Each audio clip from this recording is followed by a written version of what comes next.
Court come back to order. We're in the process of cross-examination of Rosalind Parker by Mr. Hines. At this time, Mr. Hines has asked to play a video statement that Mrs. Parker had made. Can you see this okay from here? If you want to stand up, you might be able to see.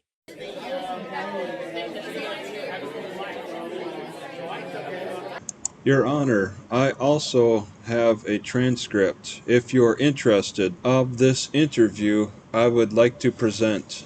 Mr. Benjamin? Sir? He wants to provide a transcript as well as the actual video? Judge, I'm going to object to the transcript. Right. Based on authentication, I would actually have to review the video. Right. Word for word. I have no idea of the competence of the person who did the written transcript. I agree. Under the best evidence rule, the best evidence is the actual thing, and we have it here presented for us, so the video is sufficient. The transcript won't be necessary. I think that volume is sufficient. We're all pretty close in the courtroom, so start it from the beginning and just go with that. Your Honor, I apologize, but I do have a speaker that the court can use. No, we're good. We'll just go with this. Thank you though. All right, go ahead and play the video. Pay attention since they're going to ask questions about this.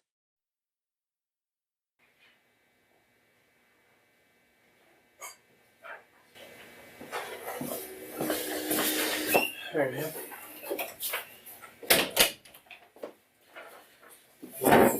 Sorry for the intimidating atmosphere. You're not in any kind of trouble whatsoever.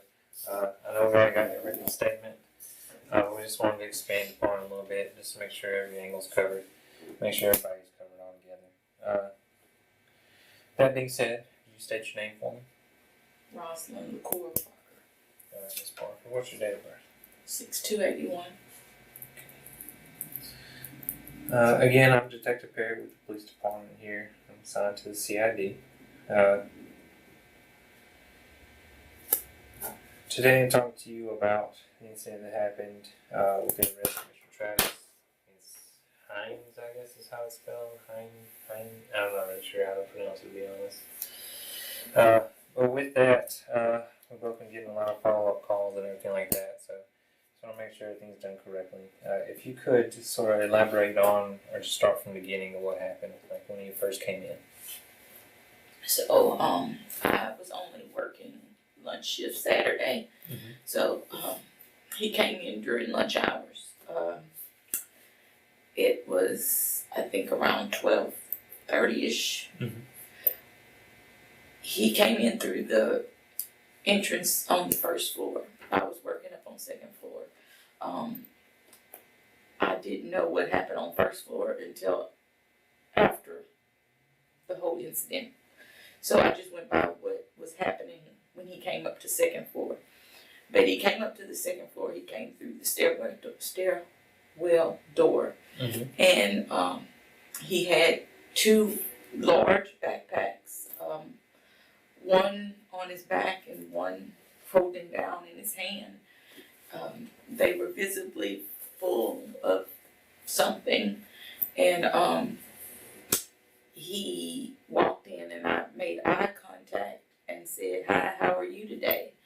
And which is what I do with everyone that comes in the building, and he just didn't acknowledge me, and he continued on through the building, and he was walking around looking like he was looking for something or looking for a spot. I don't know what he was doing, but it made us uneasy, me and my coworker. And then he went over towards the exit by the DVDs, which is one of our emergency exits, and he kind of touched that door and stuff. And then he came back and went in front of the desk, and then went back over by the stairwell, but he didn't go into the stairwell, and he didn't go up. He just leaned his head in and looked up to see what was up there. And opened the door and looked up? Well, the door was open. Okay. It was open, so he just looked up, and then he came back. And when he turned around, he looked towards me, like to see if I was looking at him. Mm-hmm. And I asked him, I said, sir, can we help you with something? And he got aggressive. He said, what is it that you think you can help with?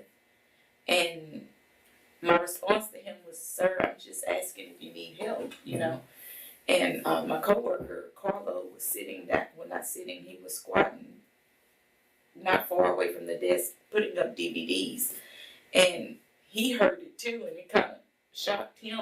And then he continued to do what he was doing, like looking around, and he didn't say anything else to me. And he went to the back, and then when he went to the back, I looked at Carlo. Carlo looked at me, and oh no, I'm up to no. After he said that, he walked around a little more, and then he came back. And when he came back, he actually went up the stairs. He went back into the stairwell and went up the stairs. And when he went up the stairs, Carlo looked at me because he's back behind the desk at that point, and he said, like, he can't go up there. And I said, no. I said, but it's locked. He can't go up there. He's going to have to come back down. And he was sure he came right back down because he couldn't get in there. And when he came back down, he went straight to the back at that point. And Carlo looked at me, and I said, I don't know what he's doing. I said, I'm going to call and have someone come and check him out. I said, I don't know what he's doing, like, but it does make, and Carlo said he was scared too. And so then I went downstairs, out the front door, and I called for my cell phone because I did not want him to hear us calling the police. And when I called, I told them what was going on. I told them that I just wanted somebody to come by and check him out to see if, I said I felt like he was casing the place. That's not words I gave to the dispatch. Yes, ma'am. I felt like he was casing the place. And when I came back in, I asked Carlo, I said, is he still back there? And Carlo said, he's making a lot of noise. He said, there's been a lot of banging. And I said, well, what is he doing? And Carlo said, I don't know. And then I said, well, we need to see what he's doing. Like, we need to see. And I was about to go, and Carlo said, no. He said, you stay here, and I'll go check and see. So he went and pretended to shelve items to try and see what he was doing. And all he could tell was that he was unloading his bags, but he couldn't see what he was doing. But all he knew, whatever he was unloading, it was some type of equipment, and he was banging it, like knocking it down. So, of course, at that point, the police, I could see them from where the circulation desk is. You can see straight to the back.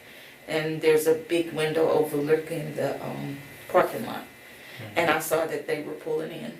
So then I told Carlo, I said, I'm going to go downstairs and meet them to kind of give them a heads up of what's going on before they just come in. So I went down there and I met them in the parking lot.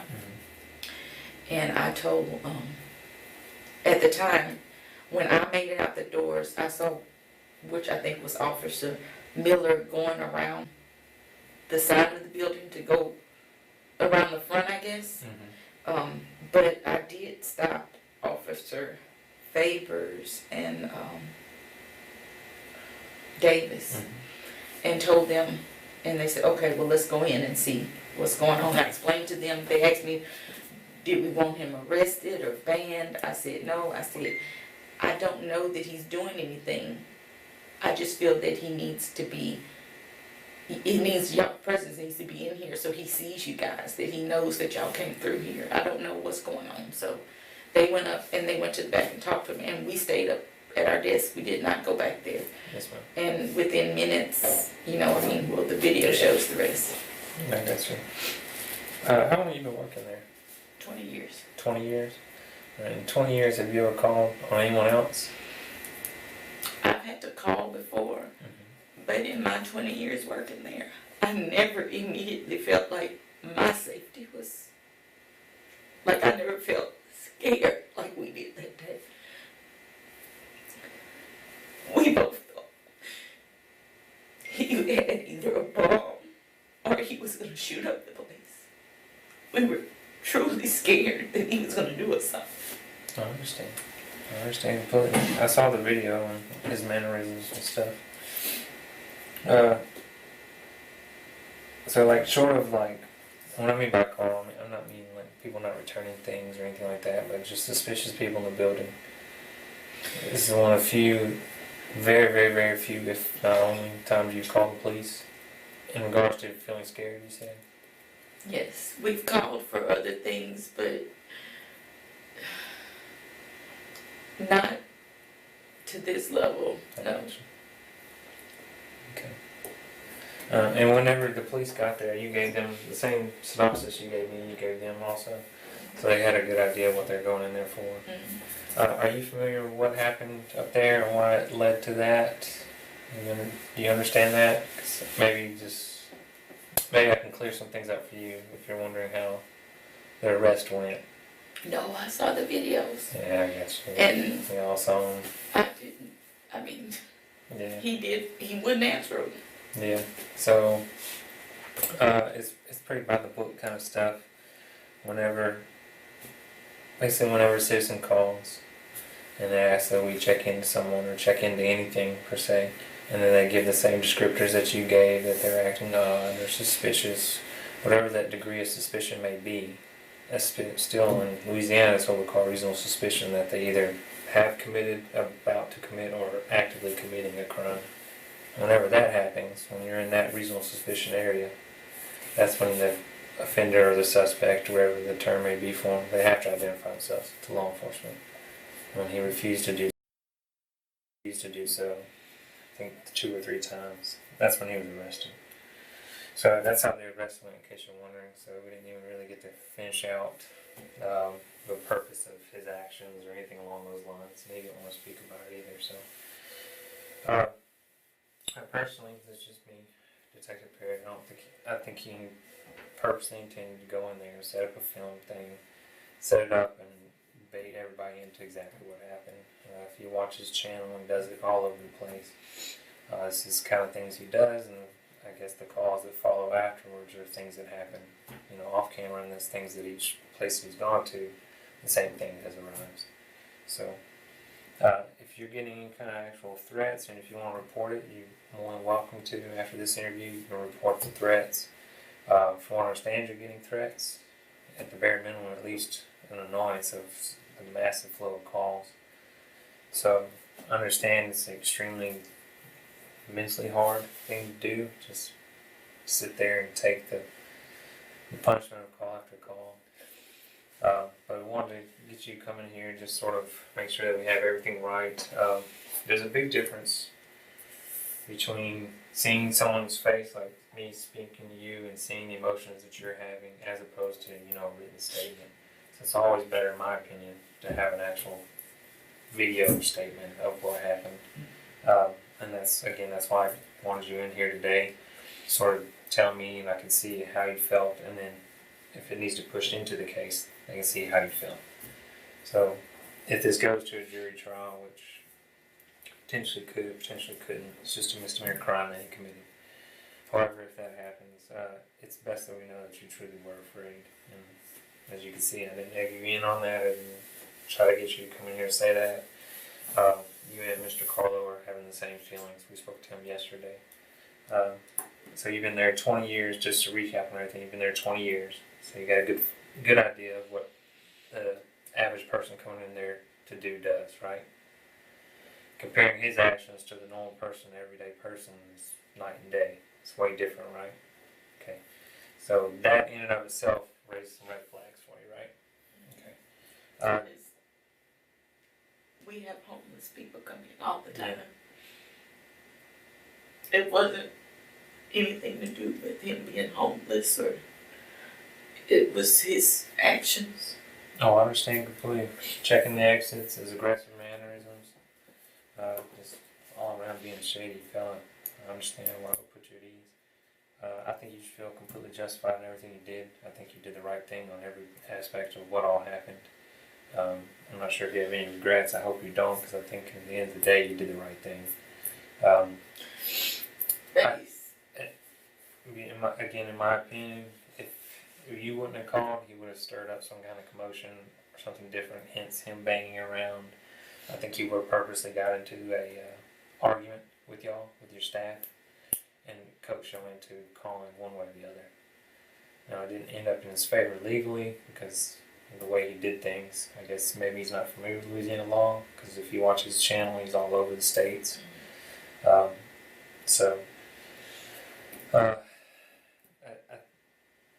it was inevitable. He was going up. It sucks that he picked Natchitoches. It sucks that he picked your library during your shift. But at the end of the day, he got what he was going in there for. And he would have done it one way or the other. So don't feel like you've done the wrong thing or you shouldn't have done what you've done. I think everything you did was correct. Well, so what I do though with this, these people that are like telling me on the phone that they know where we live now. What do I? So those, that stuff that we have to forward over to my high-tech crime unit guy. If you want to pursue charges or you want to get to a resolution or something along those lines, after this interview is over, I'll refer you to do another statement form, and you can sort of go along. We can go into pressing charges on that kind of stuff. Yeah.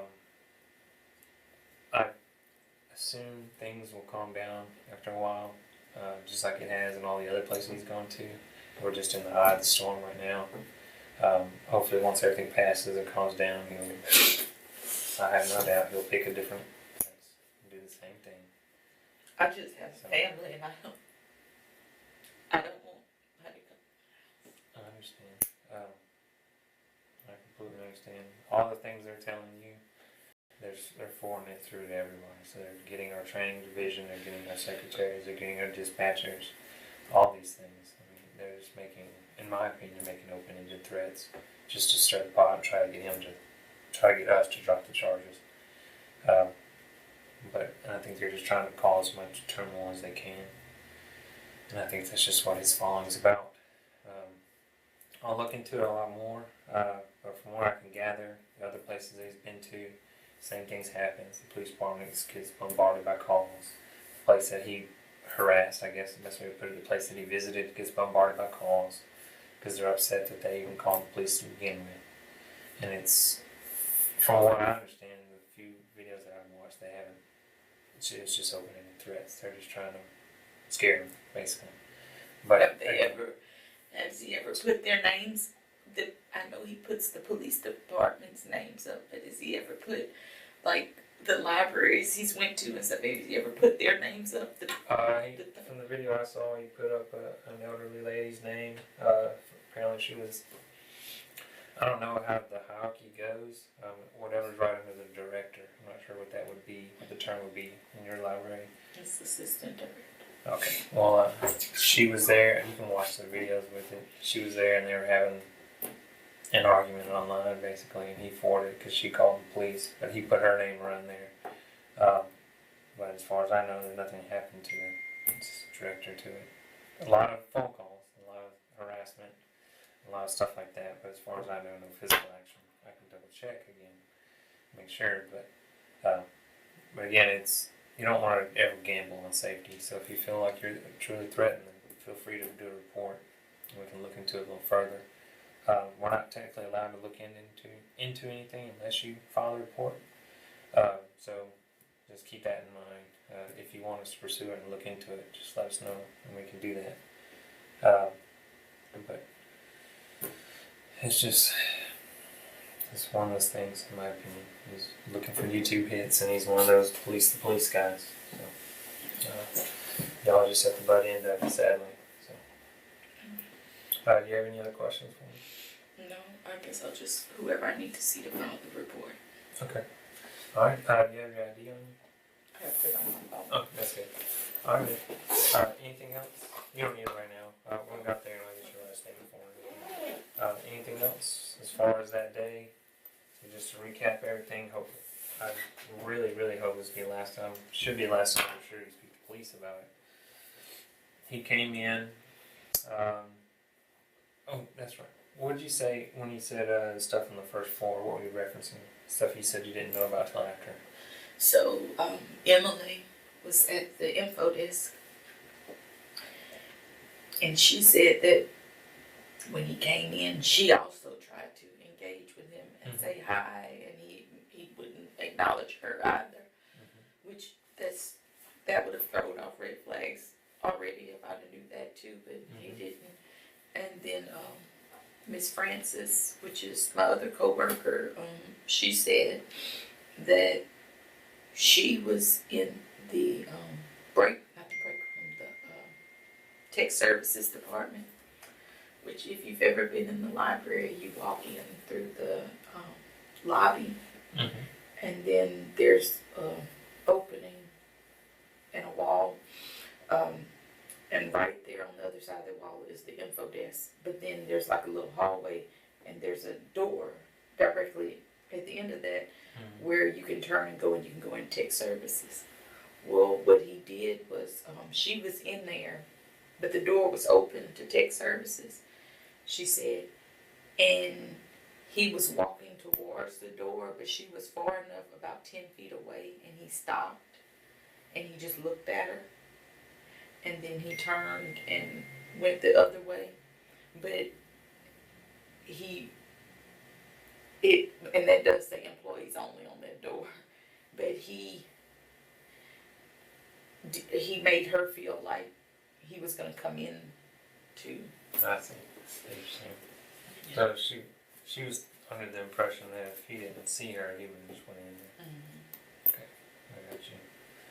Again, I think he was trying to, again, egg it all on, encourage you to call the police. You're just going to do whatever you got to do to get the police called on. So,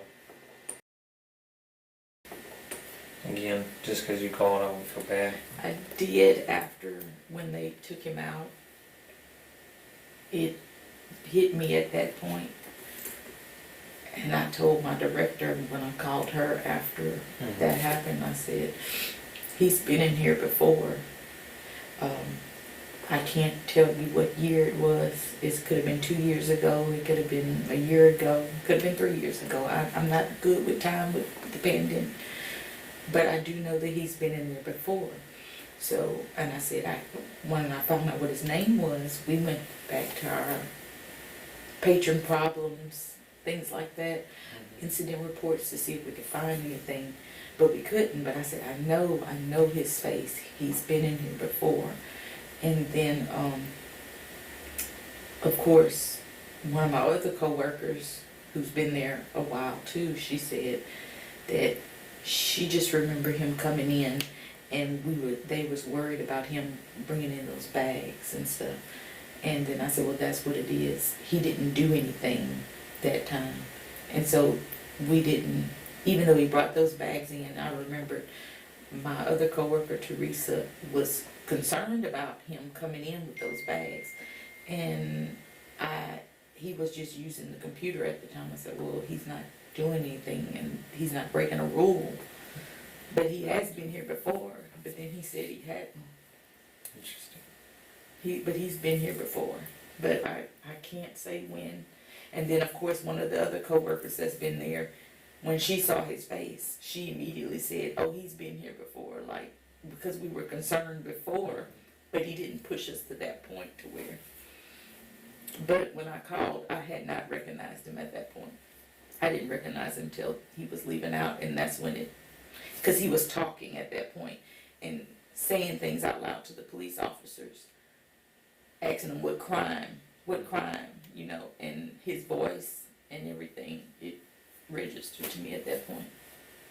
I got you. Well, I'm sure he does a lot of homework before he does all these videos. He has to sound educated on the video, so I'm sure he does a lot of prep work. Well, and that may have been it. That may be why he came in on a Saturday. Like, it could have been last year that he was here, and he just went through to see how things were. Probably so. He'll probably mark it down and plan his quote-unquote, his attack, his come-through, getting his video set up. It's no coincidence that he had all his stuff set up right before, so it's all a big bait and trap. But again, feel free to do the report and we'll look into it and contact you. I'll try to get my high-tech guy on it. Okay. Alright, thank you very much. Get you out of here, get you started on form. I'll try back when it's sad originally. Okay.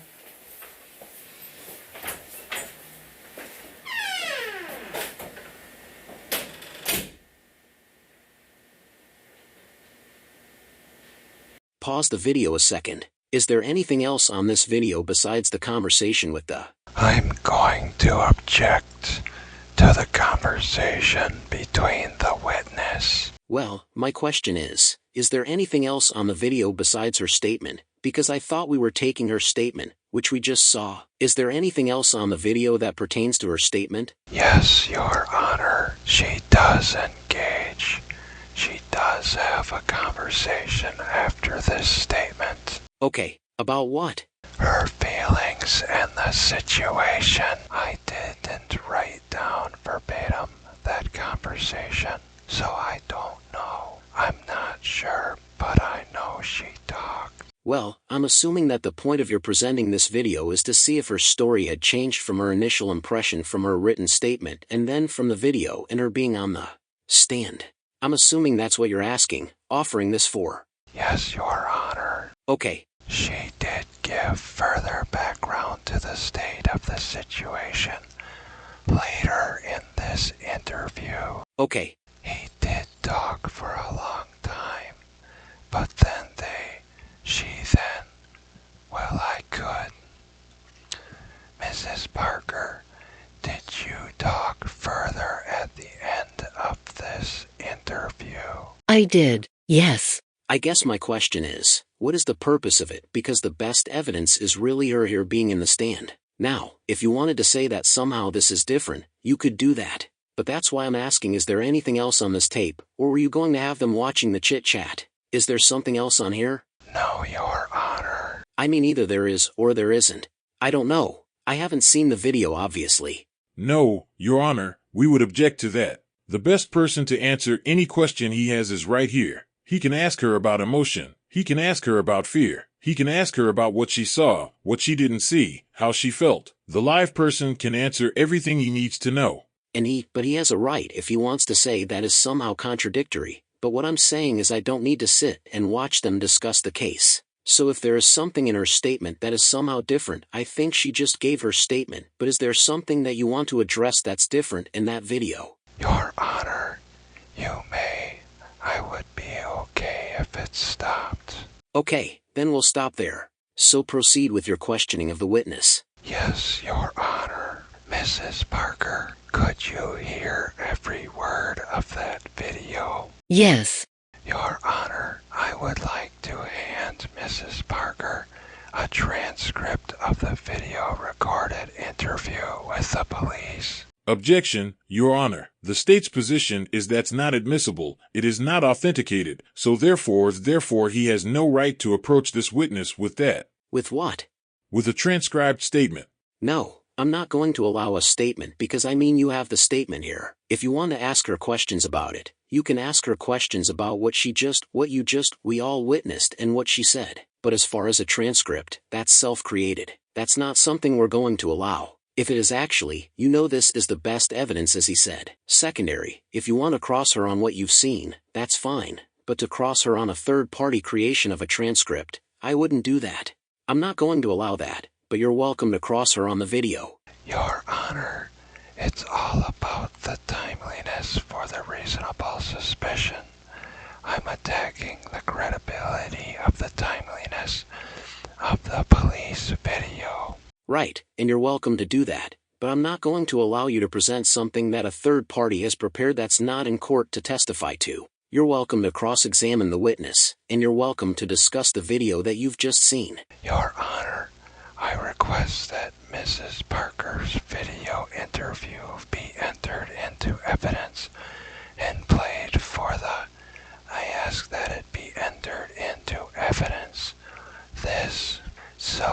Mrs. Parker, is this a fair and accurate? Any objections? Your Honor, we're not objectionable to the interview since this is case in chief for prosecution. I think that's Exhibit 2. Well, for Mr. Hines it would be number 2. Sir? For Mr. Hines, it would be number 2. Okay. So entered. Okay. Further, Mrs. Parker, you saw your interview and you see the transcript sitting. Well, okay, there is no transcript sitting in front of you. There is a lot more words than in your handwritten January 25th statement, isn't it? There's a lot more words in your interview then, wait, let me step back. There's a lot more words than in your handwritten interview. There's a lot more words in this video. Is there a lot more words in your video than the handwritten statement? Objection, Your Honor. There's been no testimony from her that she actually counted what she said prior, the number of words. He's asking the witness the number of words. There's no testimony that she used the same words. Right. And that's absurd. Well, I would say the witness probably can guesstimate, but she hasn't counted. Ma'am, do you think there are more words in your written statement or in your video statement? You don't have to be sure, but you can guesstimate. No. Okay. Did the police encourage you to say more things? No. Somebody made an accusation about pornography on Mr. Hines' computer. Was that you? Objection. You're standing. What's your objection? I'll withdraw my objection. I'll re-ask you again. Somebody made an accusation of pornography on Mr. Hines' computer. Was that you? No. Okay, I'm finished, Your Honor. Any rebuttal? Mrs. Parker, you watched your video, correct? Yes. The video that you watched in your observation and in your understanding of it, is it essentially the same thing that you testified to here today in this court under oath? Yes. Now, one is the spoken word and one was the written word, but essentially, you're saying the same thing, is that correct? That's correct. In fact, you mention in here that he was casing the place. What did you mean by that? Exactly what I tried to explain to dispatch was that he was going around looking. He seemed as though he was looking for a place or checking the exits. That to me he was casing the place, like. And you indicated that you were afraid. I was. And in fact, there was a point at which you became a little bit emotional. I did. And tell the court what was going on there. You became a little emotional. Explain to this court or describe what your thoughts were at that point. It's all the things that we have dealt with since this day. We have had people call and threaten us and tell us that we should die, that they can find my address, and that my day is coming, and I will die for what I did to Travis Hines. Objection. This is hearsay. Judge, I understand he's saying it's hearsay. It's not hearsay. She's saying what she heard. It's first party, and if he's objecting, that's not the correct objection. That's not the correct objection, actually. Overruled. May I continue? Yeah, please continue. It's overruled. So, we were scared on the day, and my emotion on the day of the video is us already being scared and then all the problems we have been having. I actually had to leave my position at the library for a while and go work at the other branch because we were scared. Objection. Irrelevant. I was scared. Wait, Judge, he opened the door by continually asking what her feelings were. He has asked that for an entire hour, what her feelings were, what does she think, what about her emotion. In fact, he wanted to go on the tape to hear what she was feeling, what she was thinking, so he's opened the door to all of that. So what is your objection, Mr. Hines? That it's irrelevant to the arrest. I don't think her state of mind is. I think her state of mind is actually very relevant to the arrest. I think that creates a suspicion if there was a suspicion, so I'm going to overrule it. Go ahead. You can continue. I don't know what else to say on that besides that he made us afraid. And you started crying. Yes. Because of that, and it brought back the emotion of the entire situation? That's correct. And it brought back the heaviness of everything? That's correct. And you stand by your statement? I do. No further questions, Your Honor. Any other questions? No, Your Honor. The witness is free to go. Well, is she released? Does anyone have any reason to call her back? She's released, Your Honor. Do you have any reason to call Mrs. Parker back? No, Your Honor. All right, you're released, ma'am. Thank you for your time. Thank you, Mrs. Parker. Your Honor, may we have a break? Prior to the witness? Sure, we'll take a 5-minute recess.